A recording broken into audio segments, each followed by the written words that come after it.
Saudara-saudariku yang terkasih, salam sejahtera bagi kita semua. Siapa yang terbesar dalam kerajaan surga adalah sebuah pertanyaan tentang siapakah sebenarnya yang sungguh-sungguh dapat dikatakan beriman itu. Para murid bertanya siapakah atau seperti apakah sebenarnya orang yang sungguh-sungguh beriman, yang sungguh-sungguh dapat dikatakan besar dalam kerajaan surga. Dan Yesus menjawab dengan menunjukkan seorang anak kecil. Mengapa anak kecil justru yang diangkat oleh Yesus menjadi figur untuk memberikan gambaran tentang siapakah orang yang sungguh-sungguh beriman itu? Saudaraku sekalian, dalam diri seorang anak kecil itu kita bisa melihat beberapa hal ini. Pribadi yang mudah bergaul dan mau menjadi sahabat bagi semua orang. Itu yang kita lihat dalam sosok anak-anak kecil. Tidak mengkafir-kafirkan, tidak menganggap diri lebih daripada yang lain. Pribadi yang hidup tanpa kepentingan, tanpa intrik, tanpa taktik politis, dan lain-lain. Pribadi yang sungguh menikmati hidupnya, yang sungguh enjoy dengan keadaan. Tidak pernah mengutuki kemiskinan, tidak pernah mengeluhkan keadaan. Pribadi yang bisa tertawa dan gembira dengan semua. Saya kalau jalan-jalan dan ketemu dengan anak-anak, misalnya di bandara, situasi atau suasana yang asing bagi kami orang-orang dewasa, orang-orang besar, tetapi bagi anak-anak, tidak ada tempat di mana mereka tidak bisa mendapatkan sahabat. Ini menarik sekali. Dalam diri seorang anak kecil itu kita bisa melihat pribadi yang percaya bahwa dirinya itu dikasihi, bahwa dia itu dicintai. Ini menjadi gambaran yang sangat bagus untuk mengatakan seperti apa sebetulnya beriman itu. Pribadi yang tidak malu untuk menunjukkan kesedihan, tidak malu untuk menangis, dan tidak malu juga untuk menunjukkan kegembiraan dan kesukacitaannya. Pribadi yang ikut perintah dan taat kepada nasihat. Tidak menciptakan imajinasi sendiri dalam pikirannya, lalu bertindak sesuai dengan apa yang dia pikir, tetapi bertindak sesuai dengan apa yang dikatakan oleh orang yang baginya dia dapat untuk bernaung, berlindung orang tuanya. Seorang yang bertuhan atau seorang yang beriman, seorang yang memiliki karakter kerajaan surga, itu harusnya memiliki ciri-ciri seperti ini.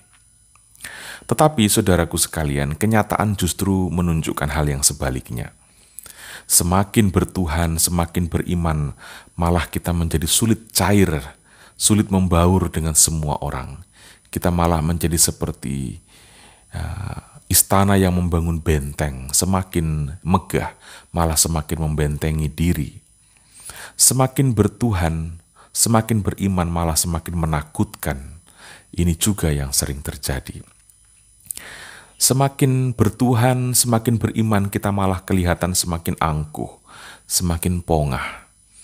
Malah semakin gampang menjelekkan orang, menolak orang, dan menganggap diri lebih saleh, lebih tinggi dibandingkan dengan orang lain. Malah semakin menuntut untuk dihormati, untuk dihargai. Ini kenyataan-kenyataan yang bertolak belakang dengan gambaran seorang anak kecil. Semakin bertuhan atau semakin beriman malah semakin mudah berkata-kata kasar dan mudah merendah-rendahkan dan menghina orang lain. Semakin bertuhan, semakin beriman kok malah semakin sulit untuk gembira. Malah semakin keruh hidupnya. Semakin bertopeng dan banyak kepura-puraan. Rasa-rasanya kita semua harus bertobat dan lebih jeli melihat kenyataan diri kita masing-masing. Yang menjadi pertanyaan di sini adalah mengapa kok bisa terjadi seperti itu? Saya teringat akan salah satu godaan setan kepada Yesus di padang gurun. Setan membawa Yesus ke bubungan bait Allah. Bubungan bait Allah berarti puncak tertinggi dari bait Allah, dari hidup spiritual ibaratnya begitu. Ini sebenarnya adalah sebuah godaan spiritual, di mana orang digoda untuk merasa lebih daripada manusia umumnya. Semakin dekat dengan Tuhan itu memang sangat mulia dan sangat baik, sangat bernilai. Tetapi ingat dan perlu waspada dan perlu cermat. Setan juga menggunakan motivasi seperti itu untuk mengangkat kita, bukan untuk menjatuhkan pertama-tama, untuk mengangkat kita dan pada titik tertentu mengajak kita untuk ayo menjadi seperti Tuhan. Menempatkan diri seolah-olah Tuhan bagi manusia yang lain, yang serba paling suci, paling saleh, paling cerdas, paling masuk surga nanti, paling cepat untuk masuk surga, sedangkan yang lain itu tidak berhak. Jadi seolah-olah semakin dekat dengan Tuhan, semakin menjadi ketua panitia surga begitu. Maka dari itu saudara-saudariku, kaum berjubah, kelompoknya Romo Aba ini, harus juga berhati-hati dengan kemilau putih jubah biara, jubah imamat. Karena bisa juga menjebak kita untuk menjadi seolah Tuhan bagi orang lain. Dan memanfaatkan kemilau jubah untuk memandang sinis orang lain. Atau mengambil keuntungan-keuntungan secara disengaja. Ini juga bahaya. Bahaya besar dari kaum-kaum yang menyebut diri religius, yang menyebut diri rohaniwan, menyebut diri agamawan, agamawati. Demikian juga dengan kaum awam. Hati-hati dengan kerajinan dan kedisiplinan rohanimu. Karena bisa menjebak untuk menjadi merasa lebih suci, lebih saleh, lebih kudus daripada orang lain. Jangan sampai semakin dekat dengan gereja, malah engkau semakin jauh dari tetangga. Ini aneh, ya. Harusnya semakin dekat dengan gereja, justru semakin akrab dengan tetangga. Dari renungan ini kita akhirnya disadarkan betapa manusia itu sangat-sangat membutuhkan Yesus Kristus. Ini. Mengapa saya lompat kepada hal ini? Karena bagi saya kunci dari seluk-beluk beriman dan beragama itu adalah Yesus Kristus itu harus ada. Beriman tanpa melihat Yesus akan membuat kita kehilangan gambaran nyata tentang Allah. Beriman tanpa Yesus membuat kita beriman dalam imajinasi. Ini ya. Beriman tanpa Yesus itu beriman dalam imajinasi. Bahaya sekali beriman dalam imajinasi. Karena imajinasi setiap orang itu beda-beda. Gereja mengajak kita untuk tidak beriman pakai imajinasi, tapi beriman dengan memandang yang kita imani itu. Sabda menjadi daging, menjadi manusia, itu untuk dilihat, untuk dialami, bukan untuk dibayang-bayangkan, bukan untuk diimajinasikan. Karena itu saya sering mengatakan, baiklah kita tuh kalau berdoa jangan terlalu banyak tutup mata, apalagi misa, apalagi ikut ekaristi, lalu kemudian kita menghadirinya dengan tutup mata terus. Doa syukur agung tutup mata.